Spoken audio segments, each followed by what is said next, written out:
In Chapter 7, we explore methods for estimating an unknown population proportion or an unknown population mean using results from samples.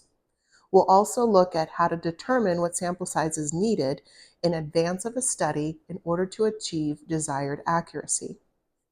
Even though there are 4 sections to Chapter 7 in our book, we're only going to cover the first 2 sections, the one on estimating a population proportion P and estimating a population mean mu.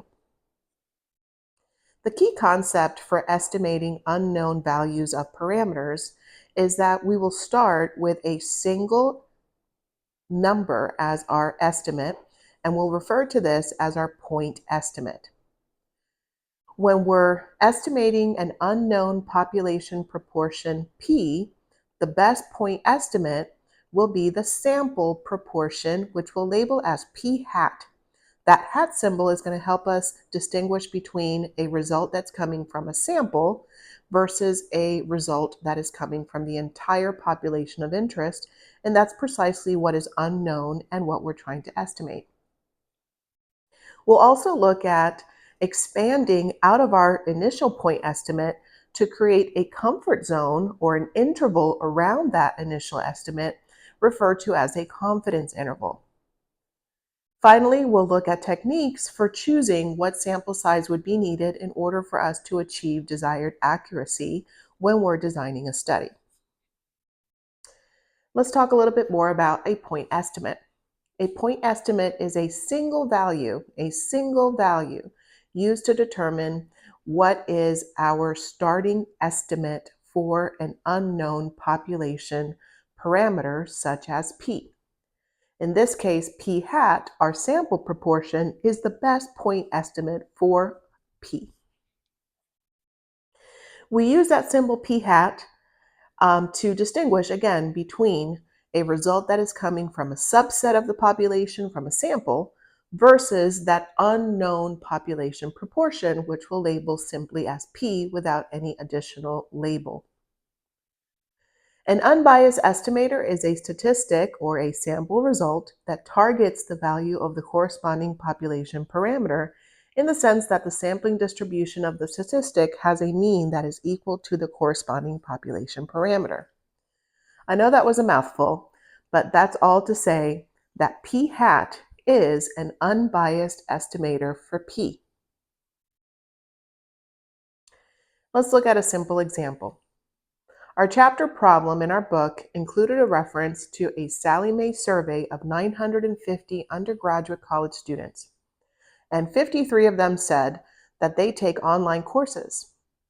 Based on that result, find the best point estimate of the proportion of all undergraduate college students who take online courses. Well, this is a lot simpler than I'm probably thinking that you believe it is. If 53% of our sample say that they take online courses, then our best point estimate is that 53% of all undergraduate college students take online courses. In other words, we have that P hat is equal to 53%, and therefore we estimate that 53% of the entire population of college students would say that they take online classes. So P hat is our best point estimate for P. And that's what we have here in our next slide. Because 53% of the sample has that characteristic, we estimate that 53% of the entire population also has that characteristic. Now, of course, it's quite ambitious to think that a sample result would translate directly into the entire population from which the sample was drawn.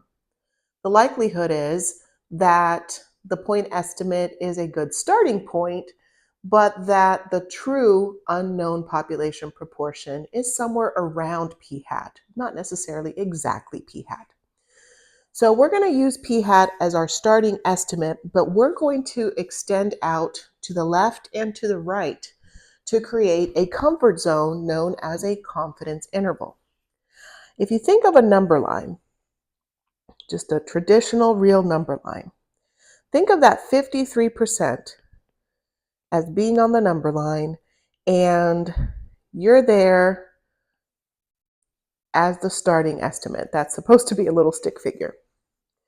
Well, again, just because the sample result was 53%, we think it's quite ambitious that the proportion for the entire population would be exactly 53%, but we do expect it to be somewhere close to that. So think of this stick figure as extending out his arms left and right to create a comfort zone. That extending out to the left and to the right is going to create an interval of values, and that interval is what we'll refer to as a confidence interval. Notice that p hat is the midpoint of that confidence interval. Now the distance that we extend out left and right from p hat, that's what we're going to refer to as the margin of error. So each arm length is going to correspond to what we refer to as a margin of error. Each arm length is referred to as the margin of error. And we have a symbol for that. We're going to use the capital letter E to designate the margin of error. That means that the entire interval from the lower bound to the upper bound has a total width equal to 2 margins of error, because of course the width of the interval is 2 arm lengths. Each confidence interval corresponds to a designated confidence level. Of course, the narrower an interval is, the less likely it is that we've captured P somewhere in the interval, right? So imagine an interval where here's P hat, and on the number line, we stretch out just a little bit, versus an interval where here's P hat, and we stretch out further. Well, the wider interval is more likely to contain the true value of P because we have a larger comfort zone. In fact, you can imagine a really, really wide interval where we stretch out quite a bit to the left and to the right. And so the likelihood that P will be captured somewhere in the interval increases. Now, all of these correspond to different confidence levels. The wider the interval, the higher the confidence level. The narrower the interval, the lower the confidence level.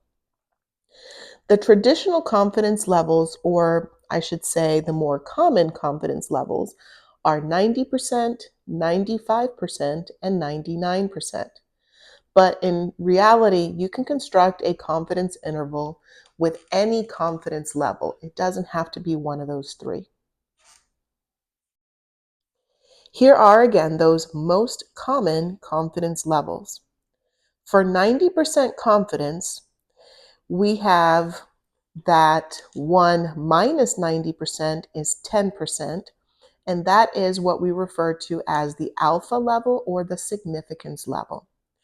So anytime you see that Greek letter alpha, it kind of looks like a squiggly A, that is called the significance level. The confidence level, which we usually will abbreviate as CL, is 1 minus the significance level. So these are complementary values. Notice that for 95% confidence, the corresponding significance level would be 5% or 0.05. And then for 99% confidence level, the corresponding significance level would be 1% or 0.01. Again, we're not confined to these three levels. However, they are the most commonly used, and we will do a lot of practice with these three. In our discussion on how to build these intervals, we will revisit the idea of a critical value, which we have seen in our previous module. When we're working with proportions, we will have sampling distributions that are normally distributed. That means that the techniques that we learned in Chapter 6 regarding areas under the standard normal curve will return here. When we're trying to find a critical value, we remember that the area in the tails is complementary to the area in the middle underneath the standard normal curve. We'll see this as we work through some additional examples. Let's start with that 95% confidence level, which of the three most common is actually the most common. It's our default value. So for 95% confidence, let's look at that standard normal curve, and the area in the middle would be equal to 0.95. That means that the remaining area, 0.05, is distributed equally among the two tails. Half of 0.05 is 0.025. Now, using table A2 or using your calculator, we can work backwards to find what that critical value z would need to be so that the area in each tail is 0.025. Using table A2, for instance, you'll find that the z-score would be 1.96 on the upper end and its mirror opposite, negative 1.96 in the lower tail. Following a similar technique to find the critical values for 90% confidence level and 99% confidence level, we find that the corresponding critical values, or z-scores, are listed here in the third column. You're going to use these quite often, and they might become part of your memory just because of repetitive use. For 90% confidence level, the z-score will be 1.645. For 95% confidence level, the z-score, as we saw in the previous few slides, is equal to 1.96. And for 99% confidence level, the corresponding critical value z would be about 2.576 or 2.575. That third decimal place is actually not as important because you will get very similar answers. Some textbooks have it with a 5 in that third decimal place and some have a 6.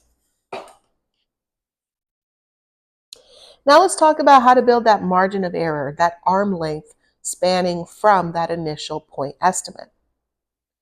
That margin of error, which we denote by the capital letter E, is a product of the critical value and what we refer to as the standard error. Here is the formula for calculating the margin of error. It is equal to that critical value z, which comes from the confidence level selected for the interval. So, comes from the confidence level selected. So when you're building a confidence interval, I accidentally went backwards. When you're building a confidence interval, you will be asked to build an interval for a specific confidence level, or you will choose that yourself. And that z-score, as we saw in the previous few slides, will be directly tied to that confidence level. The second part of the margin of error is underneath the square root. P hat is our initial point estimate, so that's given to us from our sample results. That's our sample proportion. Q hat is its complement, so Q hat is 1 minus P hat. So P hat and Q hat must add up to 1. And then we divide by the sample size n.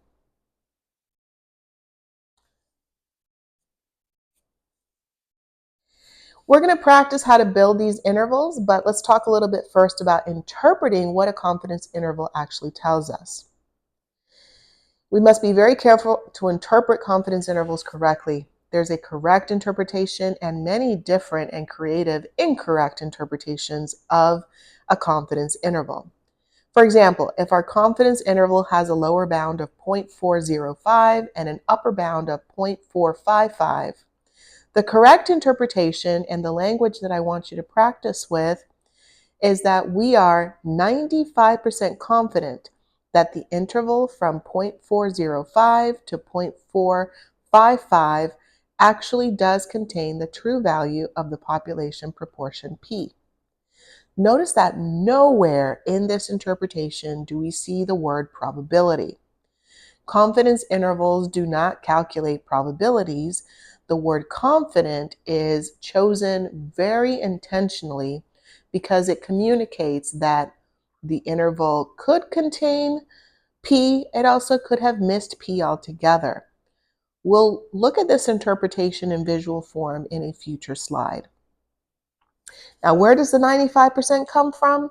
It comes from the fact that this specific example from your textbook in the chapter problem was asking for a 95% confidence interval. In this case, P hat would be the midpoint of these two numbers. And so in this case, P hat is equal to 0.43, since 0.43 is the midpoint of 0.405 and 0.455. Here's an example of a wrong interpretation. Wrong, so do not take this wording to heart. It would be incorrect to say that there is a 95% chance that the true value of P is somewhere between 0.405 and 0.455. Notice the word chance here is somewhat synonymous with probability. So anything that uses the word probability or a synonym to probability would not be a correct interpretation. It is also wrong to say that 95% of the sample proportions would fall between these two values. We're not making a statement about sample results, we're actually making a statement about the population proportion P. So any interpretation that refers back to sample results would be incorrect. Now here's that visual I promised you to interpret confidence intervals. If we take a sample from a population and we follow the process for building a confidence interval, and we repeat this process over and over and over with new samples, this is what the sample results may look like when put together on a number line. Imagine that P falls in most of these intervals. It may not be right smack in the middle of the interval, and we don't need it to be, but P would fall somewhere within most of these intervals. Notice that this green interval missed P altogether. And again, this is assuming that we know the population proportion is known and is equal to 0.5. So 95% of the sample results that then became confidence intervals would have P as part of those intervals, but 5% of those intervals would miss P. This is the correct interpretation, and the correct interpretation again requires multiple samplings, multiple samples that then would create multiple confidence intervals. 95% of those confidence intervals would be expected to contain P, and about 5% of the intervals would be expected to miss P. Here's a quick review of some of the notation that we have talked about. P, without any additional labels, refers to that population proportion that is unknown and that we are trying to estimate. P hat is our sample proportion, and that is known because we're using sample data to calculate it. P hat is always equal to X over N. So however many values in a sample have a characteristic divided by the sample size. N is the number of sample values, so that is our sample size. It's not here in the slide, but we also talked about the fact that Q hat is 1 minus P hat. And capital E is our margin of error. Again, that is our arm length. So if we have this little stick figure sitting at P hat on the number line, then E refers to the arm length. And so the width of each interval is equal to 1 arm length. And we also looked at Z with a subscript of alpha over 2. That is the critical value that has an area in the middle equal to 1 minus alpha. So the area here is 1 minus alpha, and then the area in each tail is alpha over 2.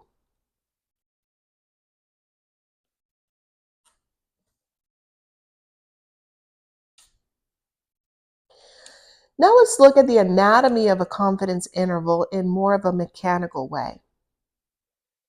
We think that P, the unknown population proportion, is somewhere between our lower bound and our upper bound for the interval. Well, what are those upper bounds and upper bounds? We already learned that P hat is right smack in the middle of the interval. And we extend out a distance called E, which is the margin of error, to each one of those corners.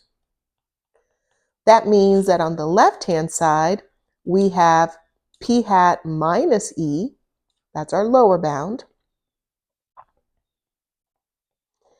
And on the upper bound, we have P hat plus E. So it's simple enough to find the lower and upper bounds by starting with P hat and then adding or subtracting the margin of error. So all of these are different ways of writing down what a confidence interval looks like. We have the 3-part inequality, we have the plus or minus notation, and then we have the traditional interval notation with the lower bound, comma, upper bound. Remember that the margin of error is calculated by multiplying the critical value by the square root of P hat times Q hat divided by N. When we are rounding off confidence interval boundaries, we usually go out to 3 significant digits, usually 3 decimal places. Let's revisit the chapter problem. Here we had 950 students in a sample. 53% of them said that they take online courses, so P hat was 0.53. In part A, we're asked to find the margin of error that corresponds to a 95% confidence interval. In part B, we're going to find the interval estimate for P using that 95% confidence level. In part C, it's going to ask us an interpretation question as to whether the majority of students take online courses, majority meaning more than 50%. And we're going to skip part D for the purposes of this video. So in part A, we recall that for 95% confidence, our critical value was 1.96. That means that our margin of error is 1.96 times the square root of 0.53, which was P hat, times 0.47, which was 1 minus P hat or Q hat, divided by N, which was 950. So using our calculator, we find that the margin of error, and we really only need to go out to 3 decimal places, is about 0.032.